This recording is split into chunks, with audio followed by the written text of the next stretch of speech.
At least 56 Muslim couples have tied the knot at a mass marriage function in India's northwestern city of Jaipur. With an air of ritual and mysticism, the group builds and then lights the fire, which is introduced to participants as a living entity. The concept of single mass marriages is gaining acceptability among the conservative Muslim community. At one such ceremony held in India's northwestern city of Jaipur, 56 Muslim couples from the Shah community entered into wedlock.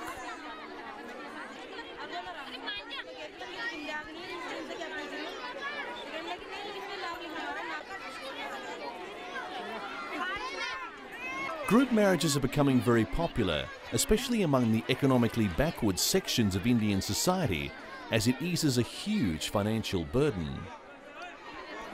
Zahira Bano married off 2 of her daughters at the ceremony. She said normally she would have spent more than 500,000 rupees or $10,000.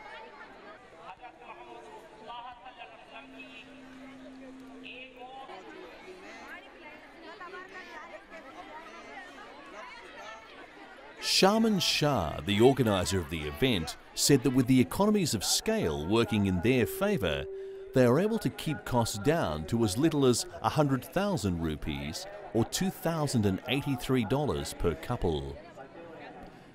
Though several organisations are active in creating an awareness against high-cost marriages, social evils like dowry are still rampant in Indian society, where the girl's parents pay off huge amounts of money to the bridegroom in acceptance of marriage. Driven by high costs generally associated with Indian marriages, the concept of cheap mass marriages is gaining popularity. However, it is restricted only to rural and semi-urban areas.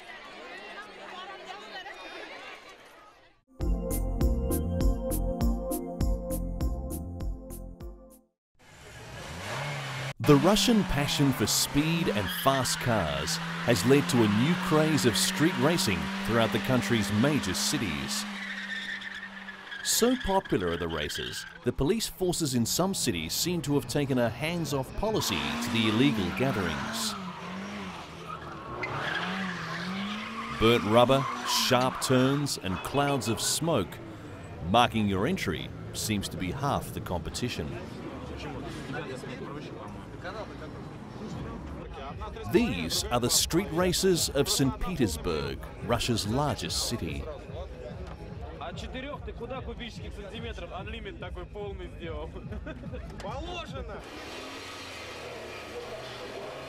Hundreds of teenagers and young adults with a love for speed and fast cars gather regularly for such meetings in St. Petersburg and other major urban centers across Russia. The races are well organized through a network of contacts and internet websites, but they are officially illegal.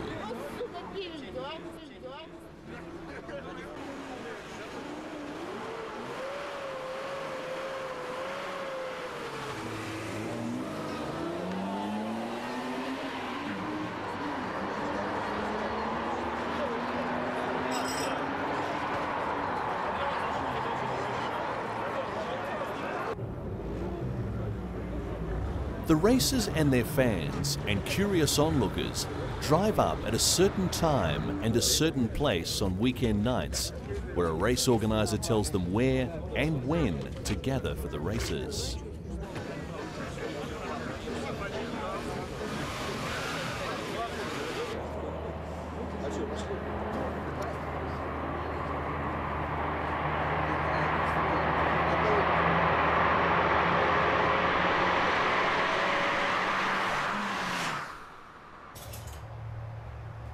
Regulars in flashy sports cars pull up as organisers assign race slots, and the curious stock up on domestic beer and grab the choice of spots just inches from the road.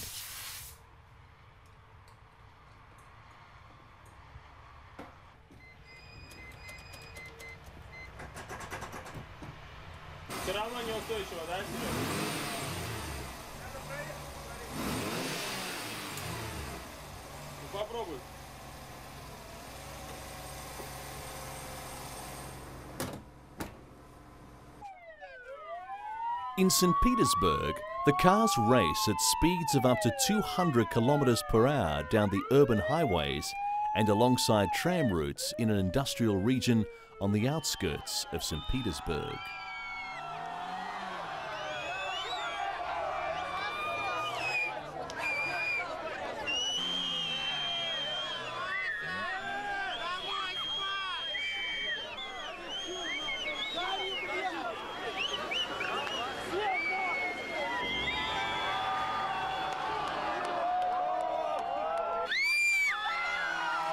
In a typical night, dozens of cars will pair off, with foreign sports cars and domestic models all vying for adulation and looking for glory.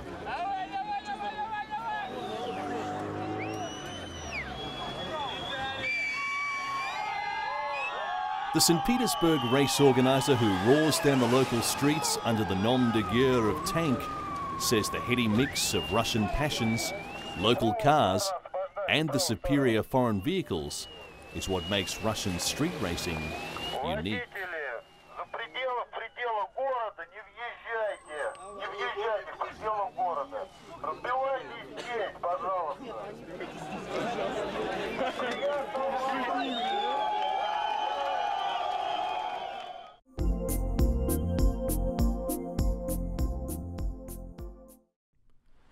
For 30 years, Swede Sven Gustafsson has been driving buses and trucks throughout Europe. He was burdened by one thing: why waste so much effort shifting foot between gas and brake pedals? Now at the age of 57, Sven Gustafsson came up with the solution. At first glance it looks like an ordinary Saab, but not after you look underneath the steering wheel. Something is missing. Okay, the car has an automatic transmission, so there's no need for the clutch pedal. But why is there only one left? And what is that orthopedic construction next to it? It's a combined accelerator brake pedal. And you accelerate and brake. The idea is simple. By pressing with your toes, the car will accelerate. By straightening your knee and pressing the pedal with your heel, the car will start to brake. Once you come to grips with the new system, the car drives just fine. The three-pedal system was invented by Henry Ford to prevent drivers from accelerating and braking at the same time. In Gustafsson's car, an adjustable electromagnet helps to switch between the two modes. According to the test, the system saves a vital 0.2 seconds, usually lost when moving the foot from one pedal to another. The movements are based on human behavioural patterns. It has been noted that with the approaching of danger, people instinctively press their feet to the floor. However, most people are so used to the current system, they find any changes unnecessary. They think it's safer with two pedals. So it's very simple.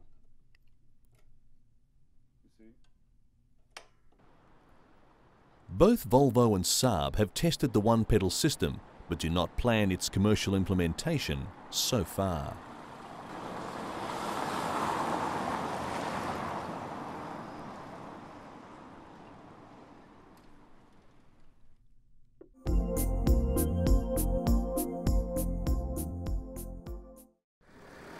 The pigeon pest is one of London's major problems.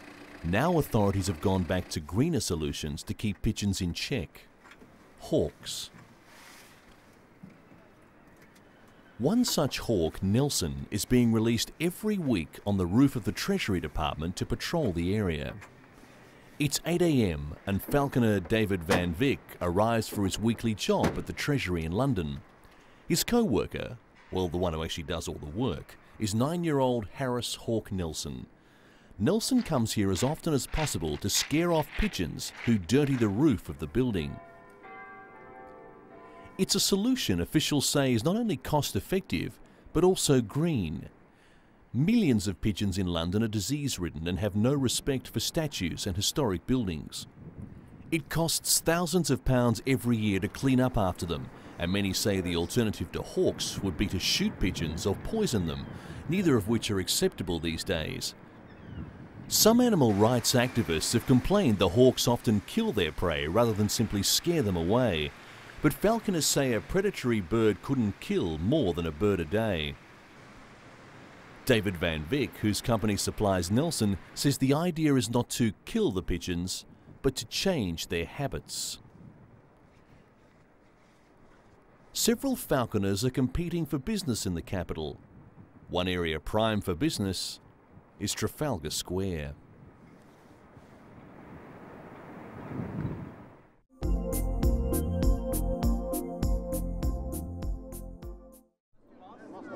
Teams from the UK and Germany have been competing in the World Marble Championships in Britain. Despite its schoolyard roots, the game is a serious business for players, with main battles between old adversaries England and Germany. They are assuming the position at Tinsley Green in West Sussex for the World Marbles Championships. While most of the teams were from southeast England, 5 had come from Germany. Organisers say despite having a fun element, some players take it very seriously. The game itself is simple. You start with 49 marbles in the middle of a raised circle. Then 2 teams of 6 players each try to knock 25 marbles out of the circle. The first team to do it wins. At this level, tactics do come into the game. While the tournament attracts a number of colourful characters, the more serious teams, like Germany's Saxonia Globe Snippers, won last year and were hoping to do it again. Britain's main hopes came from the Black Dog Boozers. Despite several years' experience, they felt the Germans put up strong teams. In the end, the Saxonia Globe Snippers were the eventual winners, achieving the double over their arch-rivals, England.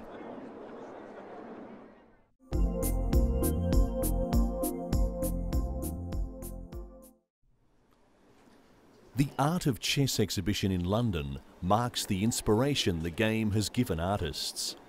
Each exhibit represents a move from the fictional final game played between Napoleon with General Bertrand on St Helena in 1820. From Russia, there's the world's only known chess set designed by Carl Fabergé. In Marcel Duchamp's propaganda chess set, capitalists take on the communists. Russian art experts say it's how ideological differences should be settled. Yoko Ono's all-white chess set is where each side can only be told by the height of the players. Contemporary artists like Yayoi Kusama's pumpkin chess is striking example, as is the Chapman brothers' black and white players with phallic noses. Those who have commissioned the work believe artists have an affinity with chess.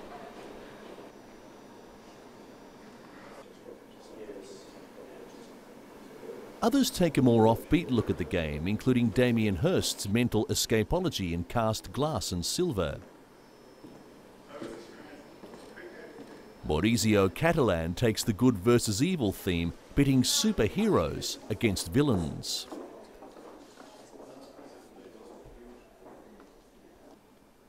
Paul McCarthy uses his kitchen as inspiration for his set, with artists adding their own twist to the game.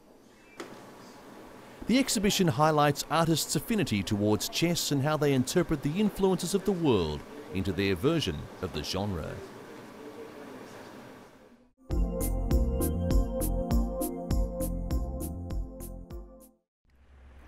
In a bid to get people in this small agricultural town on the border with the Netherlands to think a bit harder about modern civilization, maverick artist Guy Steenput has staged the ultimate live exhibit. He has taken over a shop in the centre of Borgloon to house his novel exhibits.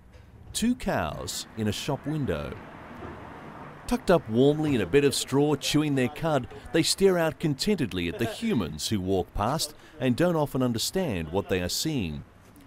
Steenput admits that his novel exhibition has caused some controversy, especially among animal lovers who fear that the cows may be badly treated. But he says they are kept in a space that is no smaller than the average stall, are fed regularly and look very content. Whether or not they are amused by the range of expressions of the people looking in is impossible to tell. Certainly expressions of surprise and occasionally of shock were visible.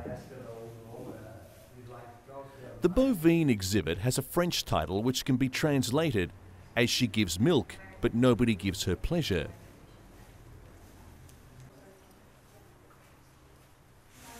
Steenput says it is a work about giving and not receiving, and designed to make people think about their reactions.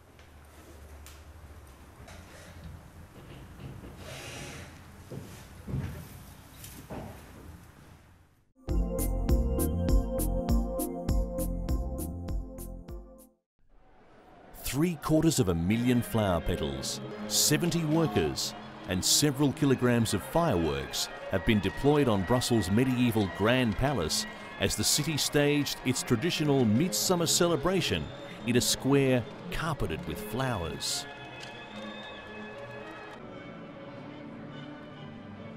More than 70 workers toiled under a rare afternoon of sunshine to lay the petals of just under 750,000 begonias, coloured red, yellow and white.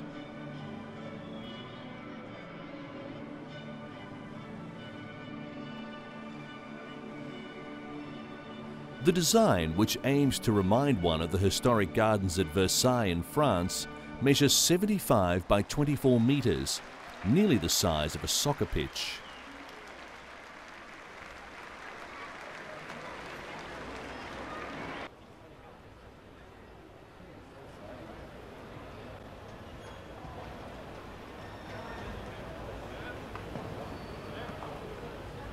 A total of 48 fountains were deployed to add a sense of grandeur, harking back to the water follies of the former palace of the French royals, from which it was inspired.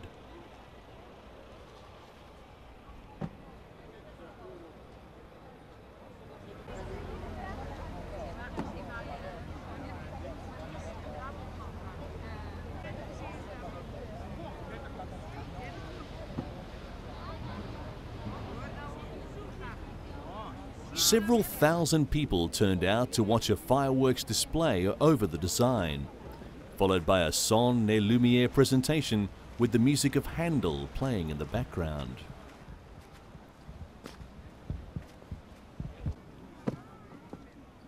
Work on the giant flower bed began with the preparation of special plastic masks. These were laid down on the floor of the Grand Palace. Fountains and grass turf were then laid, followed by the petals.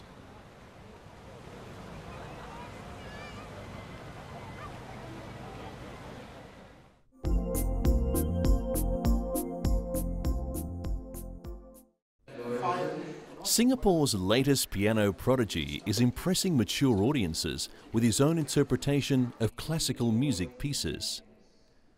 This little boy is getting ready to go on stage for another piano recital. But this is not an ordinary children's piano concert. Once this 9-year-old boy sits in front of a piano, he becomes a professional pianist, playing at Singapore's Victoria Concert Hall, where many of the world's renowned musicians have performed.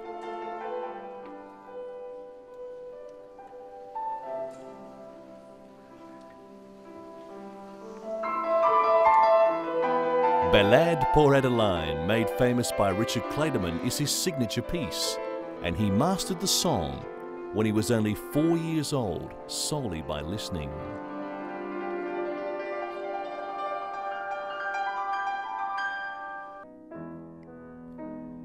He frequently performs classical music pieces at large concert halls in his native Singapore, and he's not nervous once he's on stage.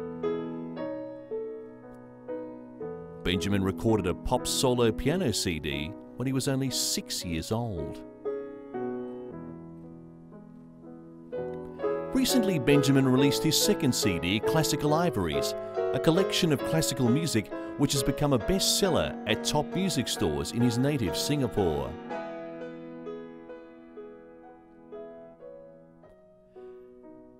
Benjamin only began playing classical music a year and a half ago after Belgian-American renowned pianist Ted Josselson spotted him while attending a charity concert where he was performing.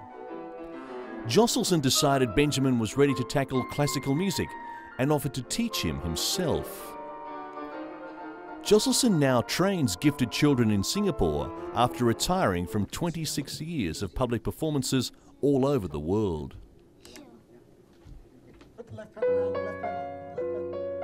Recording sessions have become second nature to Benjamin. He now has mastered a total of 50 classical and pop pieces. Okay, remember that's an A sharp. Okay, one more time. Good. Just right from here. Very good. Benjamin likes to play with his friends when he's away from piano. Despite his busy schedule, he has managed to be third in his class in school this year. His mother, Betty Go, said her family tries to maintain a normal life. She's determined not to let music and fame ruin his childhood, but she is very supportive of his talent. Joselson said music training in Singapore is only the beginning of long years of study that Benjamin will need to become a world-class pianist. He wants Benjamin to attend music schools in the West, such as Juilliard in New York, or other top music institutions in London or Berlin. He says Benjamin has a bright future ahead.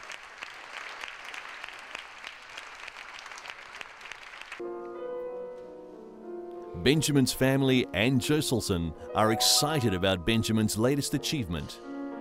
His classical CD, Classical Ivories, will be featured internationally on the internet via www.classical.com.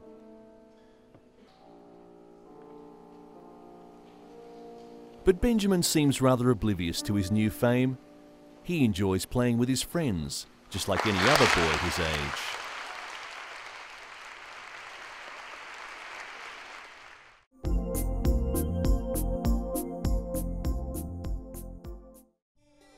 In Mexico, earthworms aren't just for tequilas anymore.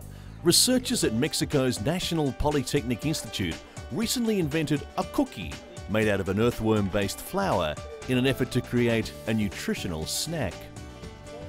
Although earthworms live in and travel through the dirt, scientific researcher Ileana Mendez insists they don't pose any danger despite the impression most people have.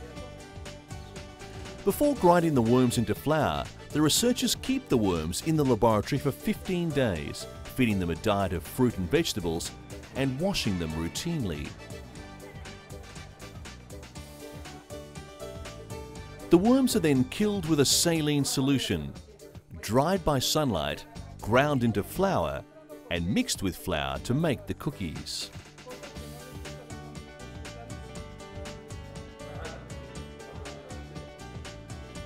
According to the scientists, the earthworm, also known as Lumbricus terrestris, is very high in protein, low in fat, and high in carbohydrates.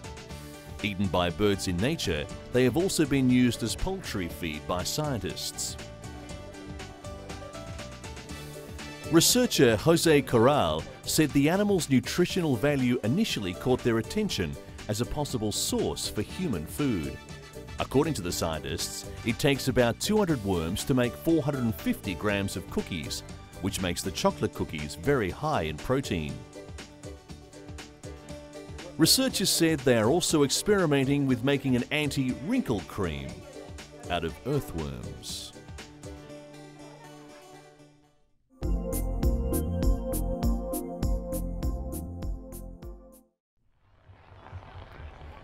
One of Europe's biggest and best-known hot air balloon festivals is held in Losnig, near Leipzig, in Germany.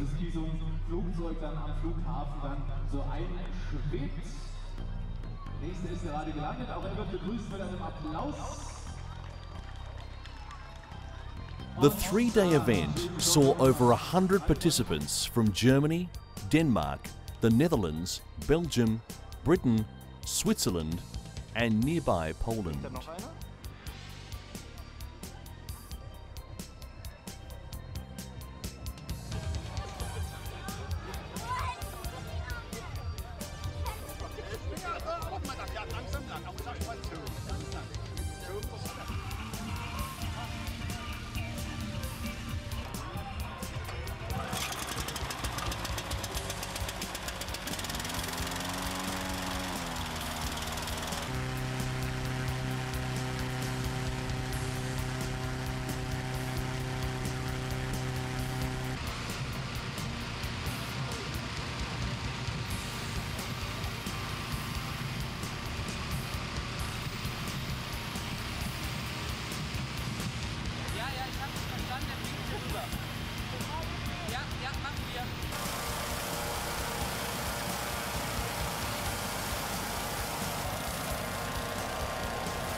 hundreds of spectators attended the event.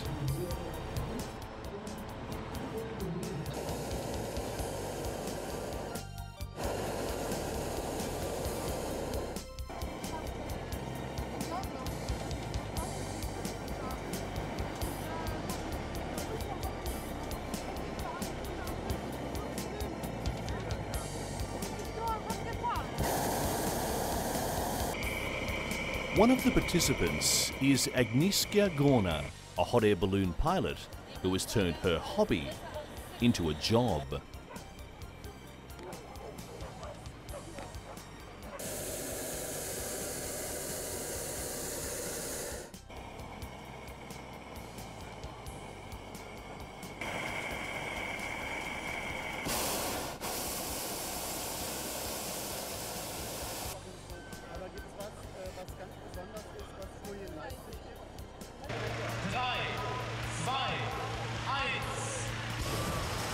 The highlight on the first day was the traditional balloon glowing, where pilots turn on the burners in intervals and create a blinking light effect in the night sky.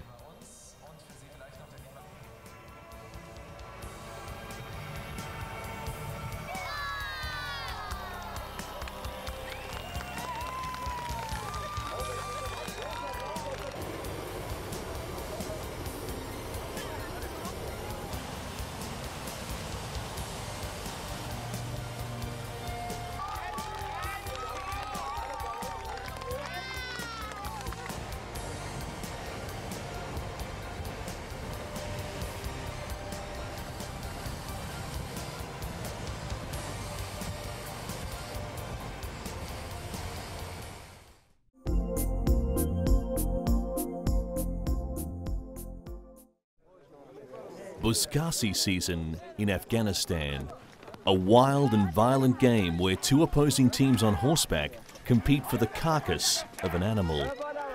It is Afghanistan's national sport and literally means goat grabbing. It is best described as a free-for-all, a mixture of polo and rugby. According to tradition, Buzkasi developed among nomads living in Mongolia and Central Asia. Rumour has it that warriors initially used prisoners of war instead of animals for the game. These days a goat or a calf will do. The headless carcass is placed in the centre of a circle and surrounded by the players of two opposing teams. At a starting signal, riders push their horses toward the centre of the circle. Each rider attempts to grab the calf while dodging horses' hoofs and riders' whips. After he grabs the carcass, the rider lifts it to his saddle, tucks it under his own leg against the pommel, and gallops towards the turning point, carrying his whip in his mouth. He must circle this point, rush back to the starting point, and drop the carcass in the middle of the circle. Other riders attempt to snatch the calf by clinging to the carcass. If it breaks, riders gallop to the circle and drop the grisly remains. The judges must then decide who snatched the largest portion. If the carcass loses too many limbs, the game organisers have to slaughter a backup animal. There are a few rules in this apparent madness. With his fluorescent green jacket and traditional fur hat, Kar Habibullah stands out in the crowd. He is a jarchi, a kind of public commentator, scorekeeper and medieval court jester. He keeps an eye on the game and cheers players up. Buzkasi is a passion, but he warns it's only for the bravest of men. Rules from the Afghan Olympic Federation try to somehow make the game safer. Mounted referees can call two types of fouls: intentionally hitting an opponent with a whip or trying to force a rider off a horse. But for many Afghans, the main appeal of the game is its wild and fiercely competitive nature. The best horses, all of them stallions, come from northern Afghanistan. The training is a long and arduous process spanning over a decade. Good horses pay for 20 years, and some of the best horses can be over 40 years old. The horses know how to dodge a fallen rider and rarely step on people. They throw themselves without fear into violent scrums and swerve away from collisions. The Buzkasi horses are housed in stables inside Kabul Stadium. The buildings are ridden with bullet holes from decades of war, but the horses have comfortable stables. They are a pampered lot, receiving intensive grooming round the clock. They are fed a mix of barley and raw eggs. Buzkashi horses are some of the most prized possessions in Afghanistan. A good horse costs around $50,000 US. A champion can cost $100,000. The best horses are simply priceless. Many ministers, including Defence Minister Mohammad Fahim, take special pride in their fine stables. Abdul Rashid is head of the Afghan Buzkashi Federation, an influential body. He says that under the Taliban regime, Buzkashi was banned. The horses were used in guerrilla warfare instead.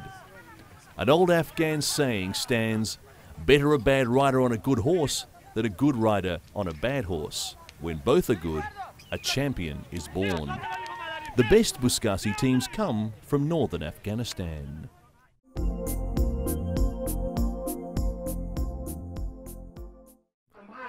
In Thailand, a colourful wedding ceremony has been arranged for elephants on Valentine's Day, traditionally the most auspicious day of the year for lovers. The betrothal was accompanied by the traditional trappings of a Thai wedding: elaborate banana arches, noisy street bands, and saffron-robed monks. Organisers of the elephant wedding say that in Thailand, even elephants can tie the knot on this auspicious day for love, as Buddhism, which is practiced in Thailand, preaches that all living things are equal.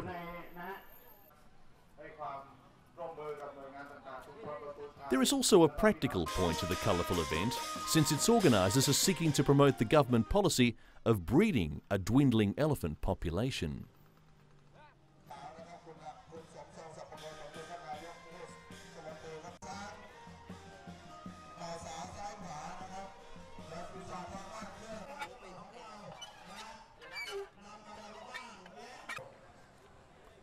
The ceremony also happens to fall during the annual mating period for Thai elephants.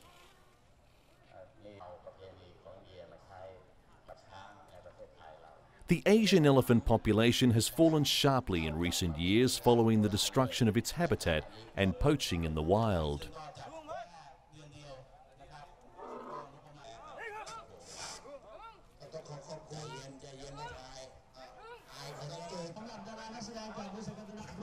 Traditionally, the elephant has played an important role in Thailand's agricultural industry. But industrialisation and the development of the Thai economy have made people less dependent on the animal for their livelihood.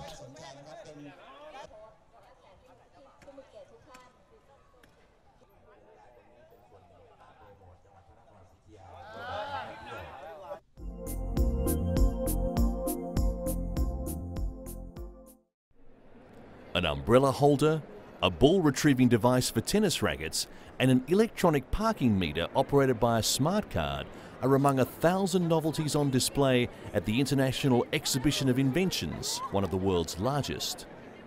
More than 680 boffins and wacky scientists gathered for an inventors' convention in Geneva, trying to persuade companies to take an interest in their brainchild. Yevgeny Sobolev of Russia has invented a special umbrella holder worn on the head and waist.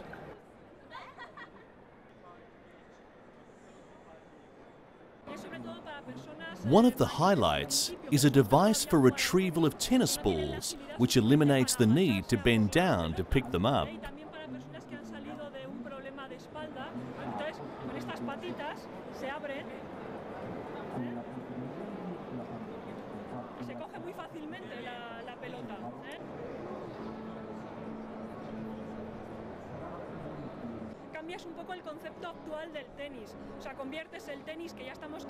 From retired Russian engineers to Spanish doctors, 686 scientists from 44 countries were at the show.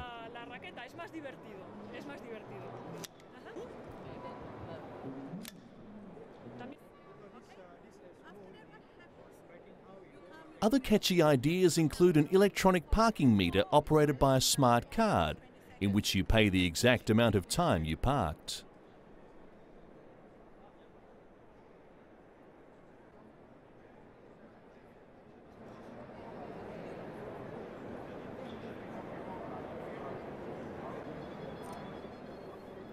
a skateboard with a petrol engine at the front.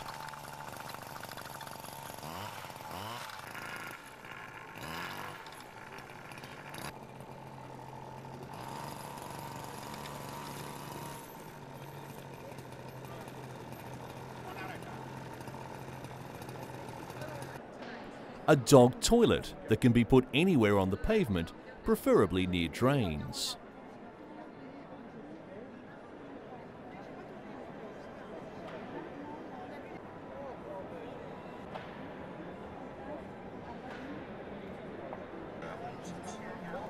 And from Taiwan, an air conditioner for shoes in which fresh air continually circulates over your feet. During the last convention, licenses negotiated were worth over $30 million US.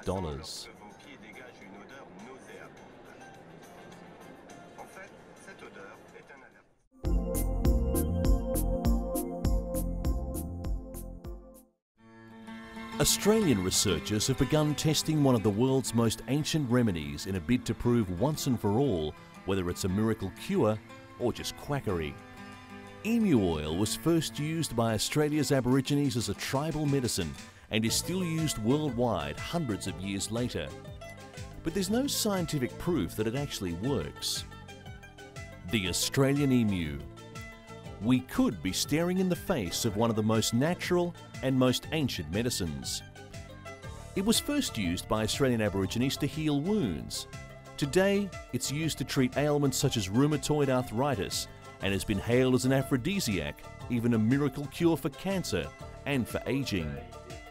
Read the literature, and there's probably nothing that a good dose of emu oil won't fix. But it's all just anecdotal evidence. There's no scientific proof that emu oil actually works.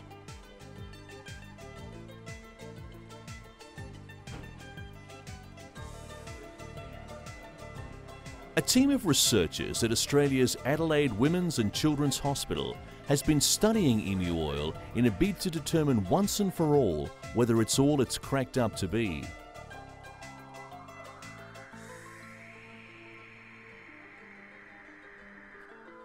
Led by Dr. Tony Ferrante, they've conducted extensive mouse trials and they're about to embark on human clinical trials using emu oil to treat rheumatoid arthritis.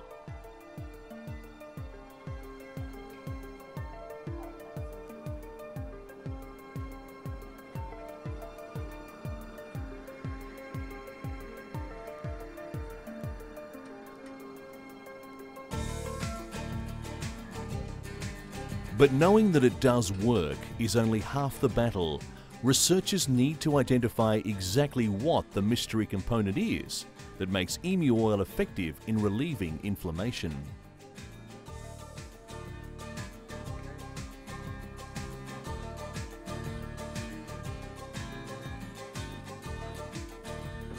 "57-year-old Robert Veers isn't concerned with the know-how. He's had chronic arthritis in his back and finger joints for almost 5 years. He was on the verge of giving up work. A couple of years ago, Veers threw away his pharmaceuticals and now takes only emu oil. In Australia and the United States, the medicinal benefits of emu oil cannot be advertised unless there's scientific proof that it works. Worldwide, a multi-million-dollar emu industry hangs in the balance until modern science can come up with the good oil on an ancient remedy.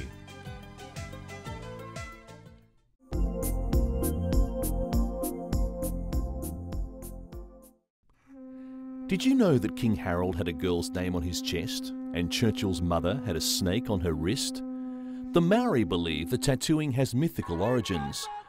Traditional Maori tattoos are very personal, linking today's people with their ancestors and telling their history like a storyboard. It's a little-known fact that tattoos were first introduced to Britain by Captain James Cook, whose voyages to Tahiti brought the word tattoo, as we know it, to the English language. Fascinated with Tahiti and its people, Cook recorded his experiences. When he visited New Zealand 5 times between 1768 and 1777, his crew were struck by the remarkable facial tattoos of the Maori men and women. It took less than 30 years for tattooing to become an essential part of maritime tradition across Europe and America. By the beginning of the 19th century, nearly all Mediterranean seamen had tattoos on their arms and chests. Although many of these tattoos reflected their Polynesian roots, sailors soon developed their own designs. In recent years, tattooing has become increasingly diverse. Some innovative practitioners produce new and original work that often uses black ink rather than colour and is abstract rather than representational.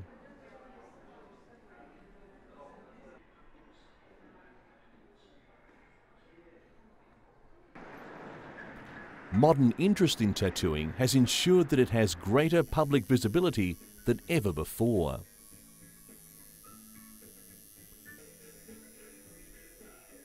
But some traditional tattoo artists dislike the idea of an ancient craft becoming a modern fashion accessory and losing some of its spirituality and cultural meaning. Celebrities like Melanie Griffiths and Mel C made headlines with their tattoos.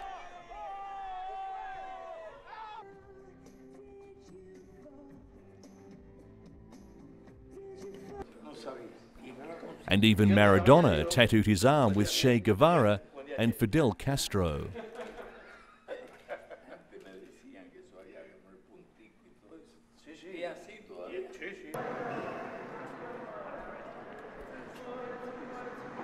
Tattoos reveal that the encounter between East and West has not swallowed up Eastern culture, but rather has contributed to Western culture.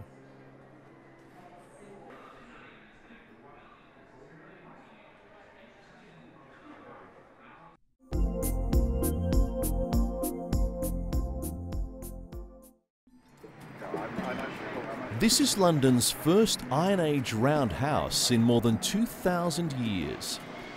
Made from 350 hazel rods, 260 bundles of water reed and 1 ton of clay, this 4.2-metre structure sits snuggled between its modern neighbours in the heart of the Museum of London. And this is the house's inhabitant, Veratrix, otherwise known as David Freeman. He's the roundhouse's first prehistoric resident. So far, he says, reactions from the public have been great, and not just from school classes, but also from the adjacent business centre community. In between daily chores including pottery, weaving, drop spinning and shoemaking, Veratrix welcomes visitors into his home, showing them firsthand how Londoners lived on the eve of the Roman conquest. Since he doesn't want to do all the grinding himself, he finds himself helpful volunteers, usually in the shape of eager school children. It's fun and educational for the children, and the project has been a great success. And there's another good thing about the roundhouse. With London house prices being amongst the highest in Europe, this little hut would be worth hundreds of thousands of pounds due to its central location.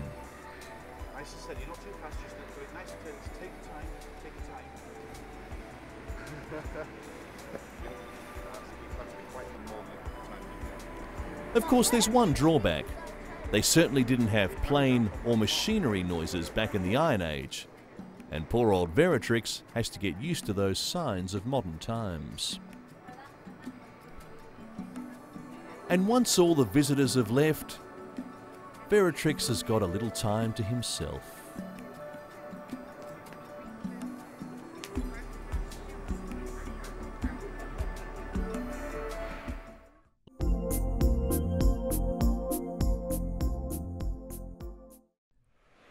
Artists are known to have a taste for the finer things in life, but for this 27-year-old from India's northern Amritsar city, fine is not just a way of life, it's an obsession. A goldsmith by profession, Gurmit Singh has perfected the art of miniature writing, his proudest achievement being the transcription of the biography of the 10 gurus or teachers of the Sikh religion on a 1x1 centimetre book. Singh said that his fascination for all fine and small things started in childhood, and it was this inability to see things in the big picture that led him to develop the art. Singh added that it took him just 2 days to write the 800-word biography of the 10 gurus. Apart from the biography, Singh has also painted a picture of the Hindu god Rama on a cereal, written his name 70 times on a rice grain, and affixed miniature representations of the 5 religious symbols of the Sikh religion.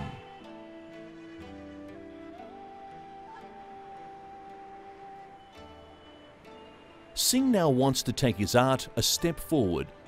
Singh says he is capable of doing even more complex and difficult work, but cannot do so at the expense of his profession, and wants sponsorship to help him promote his art throughout the world.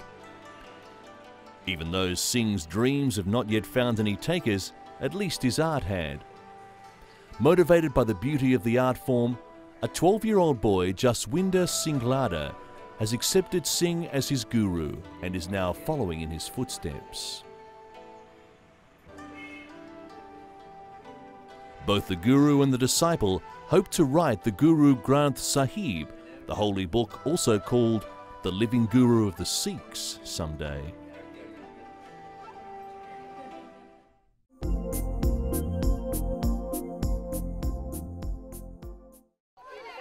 South and Central Africa come together in a unique business partnership as a South African inventor hooks up with a Congolese company to market a gadget that could almost guarantee thieves will stay away from your cell phone. Like everyone else in the world, the Congolese love to communicate. Until 3 years ago, most had to do so face to face. Out of the 55 million who live in the DRC, only about 40,000 had telephones. Phone companies are grappling to get into this potentially huge market, and some estimate there are now more than 1 million mobile phone users in the DRC. And many more use them as they're rented out by the phone call to anyone who's still saving up for their own handset. One thing's clear, anyone who's anyone has to be mobile. The mobile phone invasion has brought with it a new problem, phone theft. Whether Kinshasa really is the phone theft capital of Africa is arguable, but all the phone owners here certainly have a story to tell. Edward Modisagosi, a South African, was fed up with the way his mobile phones were stolen, so he invented a way of branding mobile phones with the owner's face, a permanent mark that cannot be removed even if the SIM card is replaced. Now, if you like it. Since then, he's been swamped by offers to market his technology, especially from the DRC. Belga Bamarita is a man who goes with the times. He set up a shop in downtown Kinshasa to cater for the new market. He fixes mobile phones. But his real dream is to be a trend-setting entrepreneur. Sadly for Belga, another company had already snapped up the invention.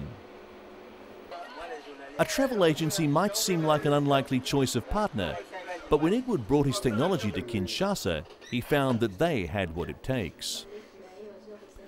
And for the businessman here, the fact that Edward's invention has come to Kinshasa means much more than just having a secure mobile phone. It is a truly African joint venture. An inventor from one of the richest countries on the continent has hooked up with a business in one of the poorest. And together, they're bringing brand new technology to war-ravaged Congo. Their product will get rid of at least one deterrent that's stopping people from investing in a phone: the risk of it being stolen.